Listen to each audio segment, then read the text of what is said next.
Welcome back to the Chasing Common Ground podcast. I'm going to be doing, most likely, a series of solo episodes as I ramp things up and prepare for some guests. I'm facilitating with some schedules, and I wanted to basically batch record some episodes. So for this one, I'm going to be going through a series of questions that come up from time to time, whether it be through Instagram or whether it be through conversations that I have offline, and just going to be giving my honest response. So I've got the laptop out. If you're watching me on YouTube, you'll be able to see the video version that way. Or if you are watching me on Substack, you can also watch the video version there as well. First and foremost, the question that I got asked first is, how do you think physical fitness influences mental resilience? So I think that sometimes people underestimate the amount of bounce back that they can get in their life, in their career, in their personal life by having some kind of like a physical regimen. It doesn't have to be super intense. The thing is that society has moved in a direction where it's not always normal for people to go on daily walks. Like, going on daily walks is actually pretty intense for a lot of people. And so if we factor that in, if going for a walk every day happened to be intense for your lifestyle, and we zoom out, that would in turn mean that you are not very active. And the outcome of this sedentary, inactive lifestyle often results in almost feeling more of a mental load in the things that may have not had such an impact on you if you were acclimated to going on walks, lifting things up, doing chores, whatever it is that gets you physically active, even if it's a Zumba class, just something where you're breaking a sweat, having fun, being around friends, pushing it a little bit. So I think that in this day and age, in the age of convenience, in the age of information overload, where we can almost get consumed by our phone regardless of our age, lots of people who are like in their 60s, 70s, who are looking at phones these days. And it's amazing how it just draws you in. And then all of a sudden, you have only gotten 560 steps in the day. And so you're not going to be as resilient as you would be if you were out there chopping wood and throwing it on the truck or whatever it is that makes you feel like you're physically active. So what I would say is, I think it's important for everybody, regardless of the hobbies that they have, the personality that they have, the age they are. You should have something that draws you into being active. I think the community is a huge part of that. I think the accountability is a huge part of that. So whatever that looks like for you, whether you decide to get a coach simply for the accountability factor, that's what a lot of my clients do. Or maybe you just join a group. Maybe you join Orange Theory or you join Jiu-Jitsu. Highly recommend. Regardless of what age or gender you are, you should try out Jiu-Jitsu. Maybe you join a pickleball club. What I will say about pickleball is you should probably at least get your steps up. I mean, you should get your steps up for all these activities, but some people just think that they can just get off the couch and go play pickleball. You do have to be a bit more active. And this comes from somebody who has simply observed what happens when people fudge around and find out. I'm just putting that expression in there just in case my dad's listening. But nonetheless, we're going to move on to the next question here. So the question is, can you share a story where overcoming a physical challenge led to a significant personal breakthrough? I got a lot of stories for this, but I'm going to pull one from jiu-jitsu, I think.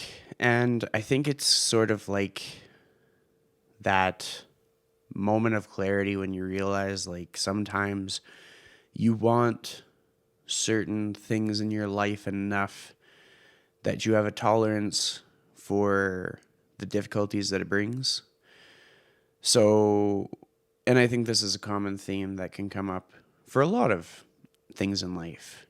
I think that a lot of our friends and our family, we love them to death. But there's going to be points where we don't quite agree on something, or there's going to be points that require extra patience. There's going to be points where they need more from us than what we have to offer, but we're just going to give that much because we know that in the long run, it's important.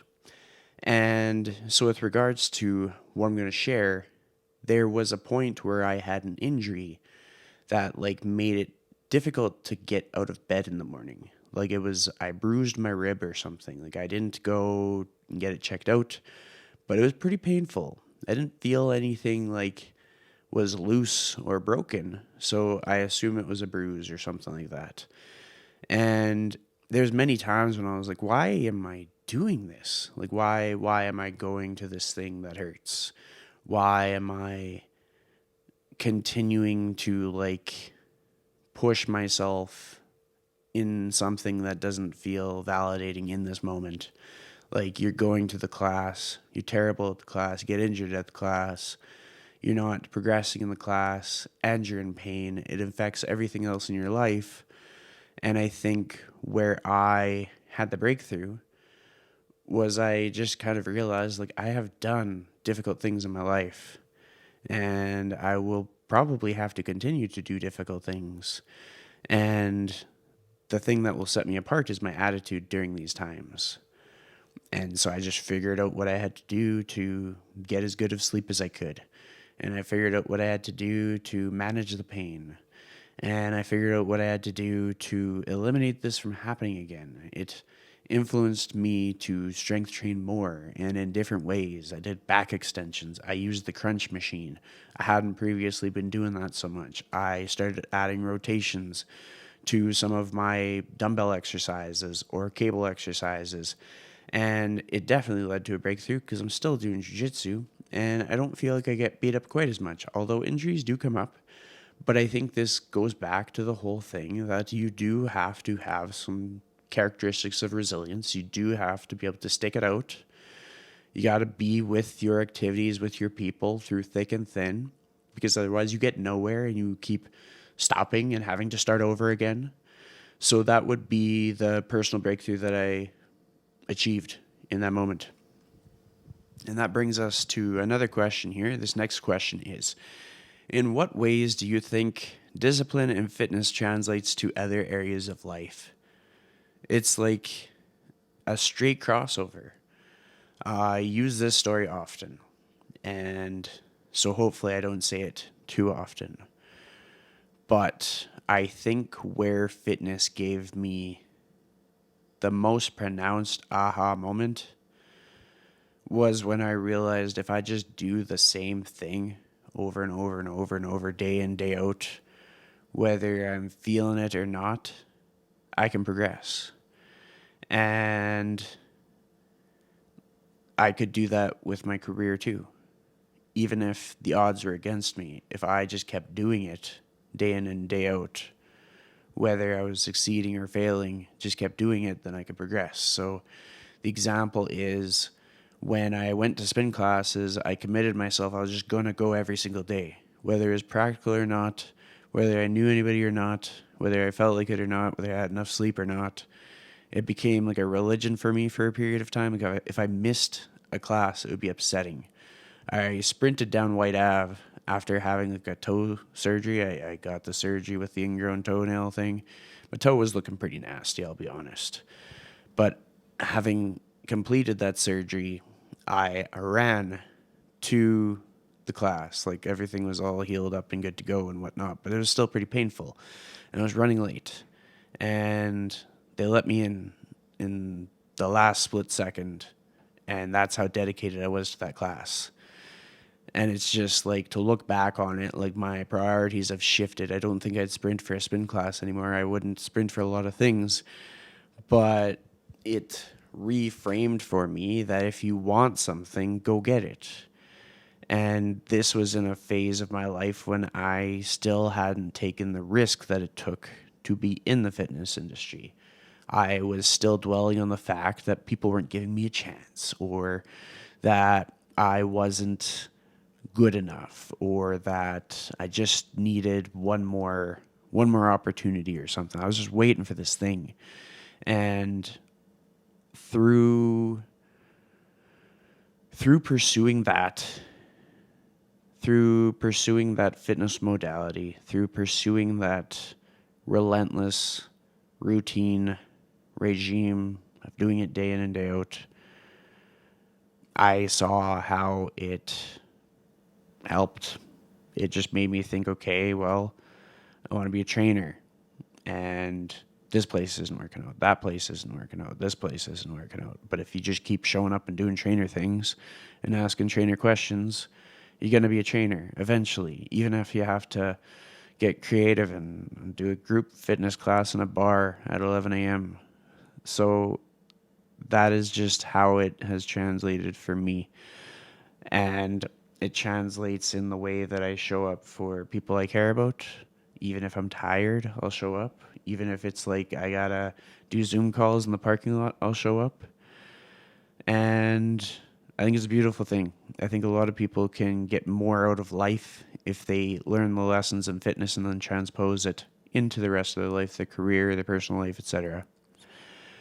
So the next question is, how does nutrition play a role in emotional and mental health based on your experience? It's going to be a simple answer. And I'm going to say, in a lot of cases, if you don't have the foundation of your nutrition in check, so if you're just not looking at anything, it's a higher likelihood that you're going to be more sensitive to the ups and downs of life. So if you're just like, what's for supper? Just go pick something up, and you don't know how much protein is in that, or you aren't really sure if you're having enough fiber or not, or you're not sure if you're hydrated. Like, there's so many things that are up in the air that people get used to because they kind of fall complacent to that sort of like, is what it is lifestyle, where it's like they are just riding the magic carpet through the convenience land and they are just doing whatever comes their way. There's no intention. There is no context. It's just, that looks good, I'll have that. So where nutrition plays a role is if you start to learn about the value of good nutrition and how it can have an impact on your body.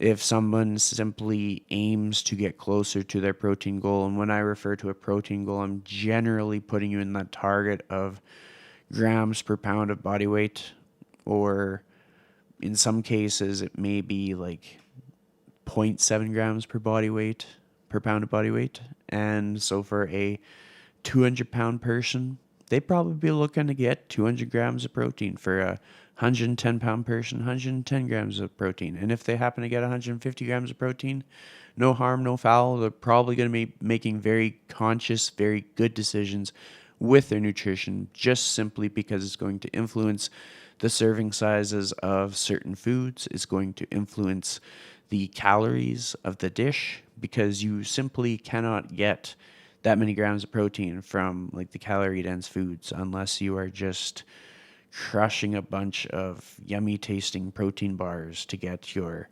however many grams, because those protein bars, they can be great, but they can also be 300 calories per bar, depending on which brand you go with. But that is not to say that you shouldn't have them. It's just like anything, it's moderation. So when you're gearing up for your nutrition, what I often say is the best thing you could do is to learn to cook, to learn to basically build out your grocery list, learn the recipes that would get you that amount of protein per meal. So let's say the goal was 200. You'd probably be building 3 meals and 1 snack, each of those meals with 50 grams of protein within the dish, and that snack would have 50 grams of protein. And you may be asking, how the heck am I going to do that? Well, it could be as simple as a protein shake. Maybe you put 2 scoops of 30 gram per scoop protein into the water in the bottle, shake it up, tastes like thick chocolate milk or whatever flavor you choose, and that gets you 60 grams, easy peasy. Perhaps you cut that in half, just the one scoop. It's a brand of protein that gives you 30 per scoop, or maybe it's a 25 scoop and you just add a little extra, bump it up to 30. You got your 30 grams, and you have a couple pepperoni sticks, and you're good to go. So it's just things like that where you get creative. You could have Greek yogurt. You could mix protein powder into your oatmeal. You could have boiled eggs. I've been telling people to cook up chicken and just season it up and have it as a snack. So anything that works for you, but it's just a matter of proper planning and where you might be wondering how it plays a role in emotional and mental health. I find that if the body is performing well, the mind follows suit.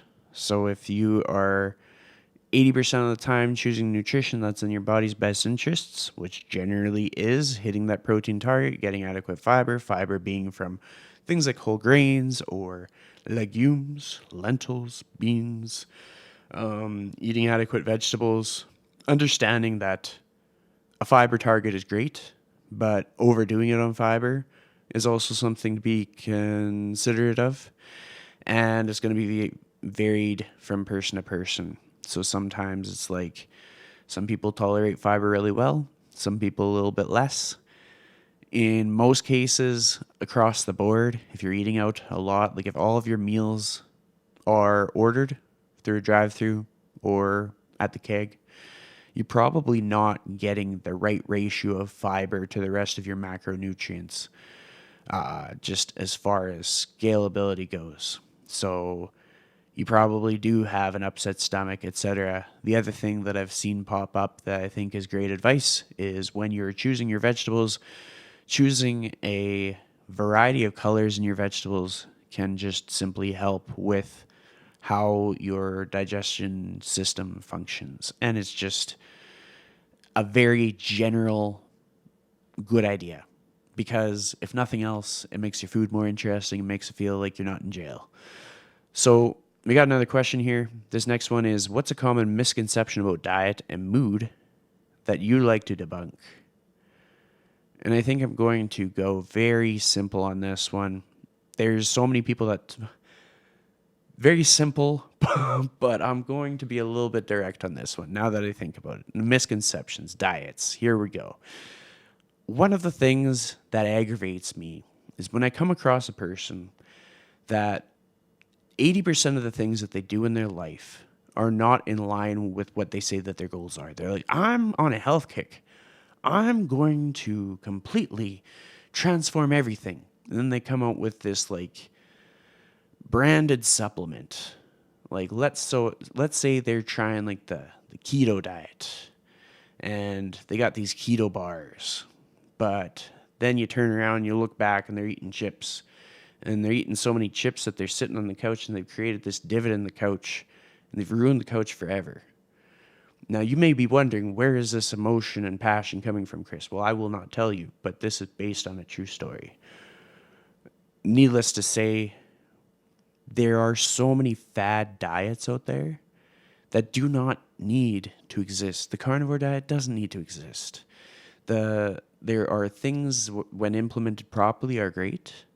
Like there are people who are able to follow certain variations of diets in a way that is constructive for them. But for the general population, I think the low-hanging fruit is to get you close to your protein goal and get you eating some vegetables. Do that consistently for at least 12 weeks, ideally longer.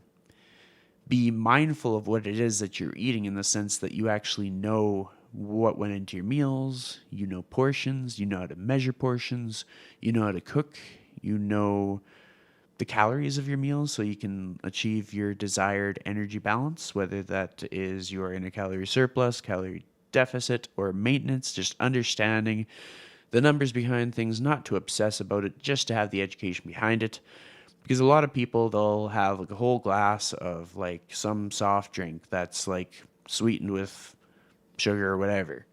And I'm not demonizing sugar or aspartame or sucralose or any of that stuff or stevia. The bigger thing is that when you think about a liquid, let's take coffee for example, there's coffee and there's coffee. One coffee is just black coffee. The other coffee is some like caramel macchiato that's like 600 calories for a cup. And you don't think about that too much when you're having a liquid. You're not like, oh man, this really tastes like 600 calories.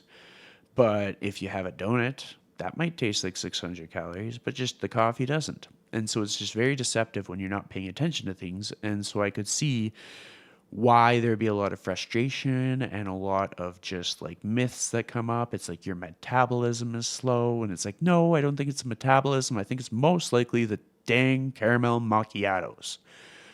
So that is what I want to debunk.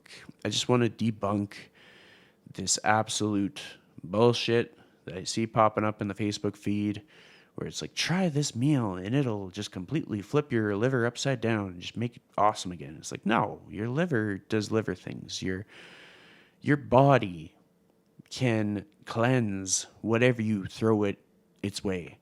But if you are having too many calories, your body cannot just erase them or delete them. And in order to be mindful of it, you simply have to prepare foods that align with your goals. And for a lot of people, their goals should be getting stronger to improve their quality of life, to give them more energy, to allow them to go on long walks without feeling winded. If they got to move somebody, they can like put their hand up and be like, yeah, I can move that couch. Because a lot of people, you ask them to move a couch and they have to opt out because their body can't do it. And this is me, someone who has moved couches about 42 times in the last 2 years. So I feel qualified to talk about who moves couches and who doesn't, because I've been moving a lot of couches these days. Anyways, rant aside, we're going to move on to the next question here. So next question is, can you discuss the connection between gut health and mental health? Now, I'm not going to get into the weeds on this. This is going to go back to let's say you set a challenge for yourself, and the challenge was you are going to prepare yourself at home 3 meals a day for the next 2 weeks. And if you were like, do you think this will make a big difference in my mental health and my gut health? I would be like, yes, it will. The way that you might choose to do this, you can actually use ChatGPT. I'm going to give you some insider secrets here. You may know that I work as one of the coaches on A-Team Fitness. Now, not long ago, we actually put out a webinar where we taught everybody how to meal plan their meals using ChatGPT. The way that we did this is we set the scene. We introduced the person who we were curating these meals for. And the way that you can do that is, let's say you've got your calorie target. And calorie target is generally based off of your age, your weight, your height, your activity level, your work life, whether you are a mail delivery person or you work a desk job, you're going to describe that amount of activity and it's going to give you a calorie recommendation. Quite commonly, you can see a calorie recommendation between 1,700 or 2,400 for females. And maybe you might see something between 2,400 and 3,200 for males. But it's always going to be context specific. So if you ever needed more clarity or more context, that's where you could reply to the email that you get when you get this podcast or reach out to me on social media. But all that aside, when you're going through ChatGPT, you're going to say that this is such and such a person with a calorie goal of this, and the macronutrient spread is going to equate to 100%. So in some cases, it might just be 35% protein, 35% carbohydrates, and 30% fats. And sometimes it's flipped the other way, and it just kind of depends on what the person's needs are, whether they're looking to have more energy or whether they're looking to increase their muscle mass, or whether they are looking to just change their body composition. Now, I tend to lean towards protein in most cases, but there will be situations where if the person is vegan or maybe the person just simply does not tolerate protein in the same way, like they can't have whey protein or they have trouble eating that much lean meat, And so maybe their goal, they're just getting to 70% of their goal and they just don't need that much protein. That's where we would increase the other macronutrient. All that aside, then you are going to ask ChatGPT to structure you a meal plan for the week, and it's going to give them, we would take their protein goal and we would divide that by 4, or we would give it instructions to spread the macronutrient target across the day. And if it gave us something like mushrooms in one of the recipes, we'd be like, I don't like mushrooms. And then it revises it and it updates it. If we said, can you give me the specific quantities of each recipe, it's going to update it. It's going to give you like the measurements. You can also, let's say it gives you the recipes for the whole week. You can get it to organize it in a table. Or you can get it to, based on the recipes it's provided for like 5 to 7 days, you can get it to provide your grocery list itemized by section and quantity. And if you're really feeling creative, there are instances where you can check inventory on certain grocery store websites based on your grocery list. And people who get super high level nerdy, they can just go right down the rabbit hole with this one. But all this to say is that this is a way that you can kind of tweak your plan for the week and come up with something constructive, something that's fun. You can come up with new ways to make pizza. You can overcome some dietary restrictions you may have, like if you're celiac and you genuinely have to avoid gluten. There are ways that you can get suggestions for modified recipes just to give yourself a start. And there are ways that you can just be inspired so that you're not cooking the same thing all the time. Maybe you don't like any of the recipes, you just ask it to refresh it. But all of this to say that I think learning to cook is profoundly impactful. And now that we've discussed these first series of questions, I'm actually going to bring this episode to a close. And I'm going to continue on these questions for the next episode. I want to get us into sort of a flow where we are used to expecting episodes on Chasing Common Ground. I'm in contact with a bunch of people who will be on the show. I'm going to keep it very varied. There's going to be some people who are like into fitness, not in the industry. Some people into fitness in the industry. Some people into jiu-jitsu. Some people into strength training. It's going to be very varied. I'm going to be bringing back a lot of people who are close friends of mine. And I'm going to be getting creative with some of the episodes as well, just in the subjects we talk about, how we intro them, the discussions that we have, how we format things to keep things interesting. So if you enjoy this, please share it with a friend. The best way that you can share it is if you screenshot it, tag me at Christian Liddle on Instagram, or if you're on Facebook, you can find my page. I think I've got a business page called Chris Liddle, and just share it with somebody that you think might actually like this conversational question answer type of episode. Or perhaps there's an episode from the past that you think that they'd enjoy, pass it on to them, because that truly is what helps the show grow. It's kind of like the referral network in a business. When a friend believes in you, or like one of your clients, somebody in your community, somebody that you've helped, when they validate the person putting out the information, it builds a level of trust, a level of buy-in that wouldn't otherwise exist if I'm just like stand on my soapbox being like, listen to my podcast. It's just me talking about myself all the time. So all that aside, thanks for listening. We'll catch you on the next one.